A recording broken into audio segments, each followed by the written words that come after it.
I've not even breached the account, but I've basically lost interest in trading further with them. I feel like they manipulate their prices to their favor. Like, I don't even know how possible that is. This one, they basically just took me out of the trade. I'll basically just end my trading activities with them. Okay, so what's going on, guys? Welcome to my channel. My name is Chibuzo Ishi, and in this video, I'm going to be talking about the prop firm Equity Edge. So basically, Equity Edge is a prop firm, and they did a promo around early April where they basically halved the prices of their challenge accounts, and you buy a challenge account and they give you an instant account immediately, and they also reduce the prices of their instant accounts also. So I saw the promo and I was like, okay, this is actually a very enticing offer to hop on and take very good advantage of it. Although the instant account, the rules were actually very too much and very strict, and it didn't give you that enough flexibility as a trader.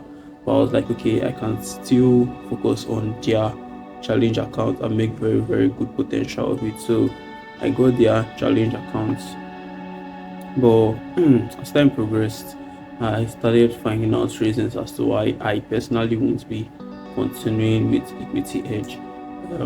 And this is not like, oh, a video telling you, oh, discontinue trading with Equity Edge. If it works for you, fine. But for me personally, I found a lot of shady things that they do that I basically don't fuck with.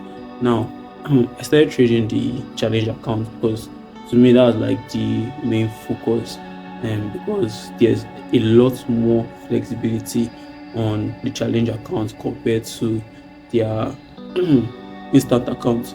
So I was trading the challenge account, basically swing trading the account where I trade the higher time frames, 4 hour time frames, the daily time frame, and I'm targeting a risk reward of 1:3. And while doing that, there was literally no problem during this period of me trading their challenge accounts using swing trading. Although there was a little issue I observed, which was their swap. The way their swap was growing exponentially was very crazy. But I feel like that's actually a normal thing because it's not the same rate at which all the whole pairs swap grows. And what I mean by that is there are some certain pairs that have held for like almost a month plus, and the swap was still very little compared to some pairs like I think NZDJPY have only held the trade for about like 2 weeks, and I can't remember the exact figure in my head, but you know, I was seeing so much swap that was eating into like my potential profit I was going to make from the account.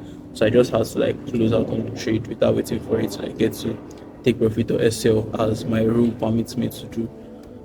Then I was like, okay, using this swing trading approach is going to take me quite a while to be done with this challenge account, and I'm like, okay, it's better I just day trade on the account because with my day trading, I have access to higher risk reward. I still have a very good strike rate, and I have more trade opportunities compared to like when I'm swing trading. Then I delved into my day trading. Basically, took out time, studied all my journals, all my trade data that I've gathered, and basically produced a day trading approach for myself. Then I started executing trades on the accounts. Then that was where I started seeing like a lot of things that basically turned me off. This is not something like I spoke about in my Telegram. I'll put the message up here. Um, a lot of things that turned me off that I've not even breached the accounts, but I've basically lost interest in trading further with them. So there were trades. For instance, I started with AED Chef. Even before AED Chef, I'm able to recollect AED Chef because it was something I posted on my channel. I took AED Chef on the account. I took it on a Friday evening before the market closed. This pair basically took me out, and I was like, okay, probably because of swap and everything, like understandable. But now this is where it becomes crazy. They printed the candle that if you go to trading view chart, you would not see that candle on trading view chart, and I'm like, where is this candle coming from? That was basically the candle they used in taking me out, and I'm like, okay, it's fine. I'll still proceed and see if it's something that's still going to happen again.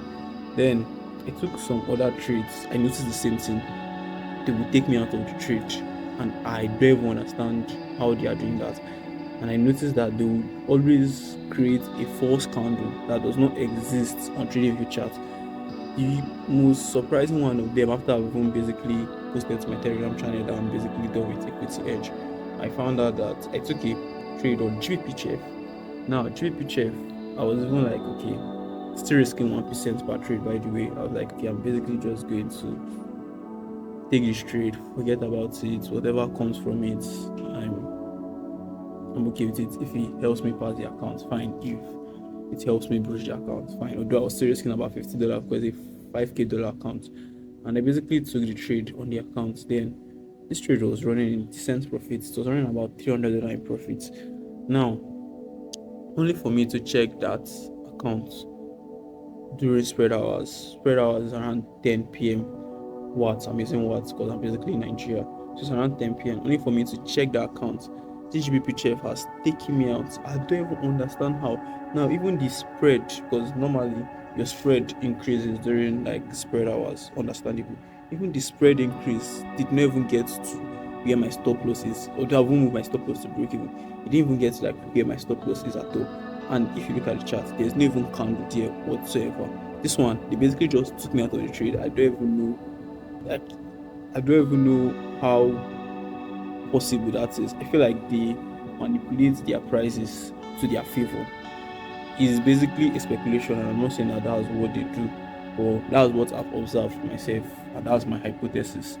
So, with all of this, I'm like, at the end of the day, I won't even blame myself. I got the account for a relatively cheap price, so it's understandable for me to be experiencing all this headache with the firm. And I'll basically just end my trading activities with them. I basically just, like, how I put it, have us trade the accounts, not being very, very serious and very, very rigorous in trading, like respecting my rules and everything. I'm basically just, if you enter my head, take a trade on the account, and eventually I might end up blowing the accounts. So I'm not trading it to be like, oh, very, very disciplined, or I'm expecting a payout from them. Because with all this bullshit and rubbish that I've seen from them, I've basically lost hope and trust in Equity Edge. This is my personal opinion. Going forward, because this my channel is about me documenting my trading journey in general, what I'm basically going to do is to focus on trading my Naira Trader. If you don't know what Naira Trader is, I'm going to link a video here, and that video is actually due for an update because Naira Trader has improved their, what would I call it? They have improved their services a lot from the time I did this video, and this video was done like months ago. So you can watch that video to learn more about Naira Trader, but specifically for Nigerian traders. So if you're not Nigerian, if you're not a Nigerian trader, you can still stick to my channel, because my plan that I was about to talk about is I'm going to continue trading my Naira Trader, because to get a decent prop firm that I know is good and probably cheap for me, and they have very good rules and good credibility and everything, FundedNext is the first on my list. So I would love to get a FundedNext account, and I'm looking at their 5K Stellar Lite account. It's $32. Then there's an add-on that I'm putting on the account. I don't know if it's 10% max drawdown. There's a particular add-on I'm adding, so it takes the account about $36, converting into Naira, that's about like 50,000 Naira. So I'm going to be consistently trading my Naira Trader accounts. Currently, I have just a 200K funded Naira Trader accounts, which eventually I might still look to like scale up. I'll definitely scale up, but in between choosing saving up for $1 prop or saving up to scale up my Naira Trader account. But it's something I'll update you guys on. So for my Naira Trader, for fingers crossed, I'm going to get a dollar account, because earning in dollars gives you a massive advantage, because even the smallest dollar amount you make when you convert it to Naira, it's actually a very, very big amount. So that was basically my plan. I'm done with Equity Edge, and I'm dumping Equity Edge, focusing on my Naira Trader, getting a dollar pro, building my personal trading account, scaling up into other better dollar pro firm like FTMO and the rest. So that was my plan going forward. Yeah, peace out, guys.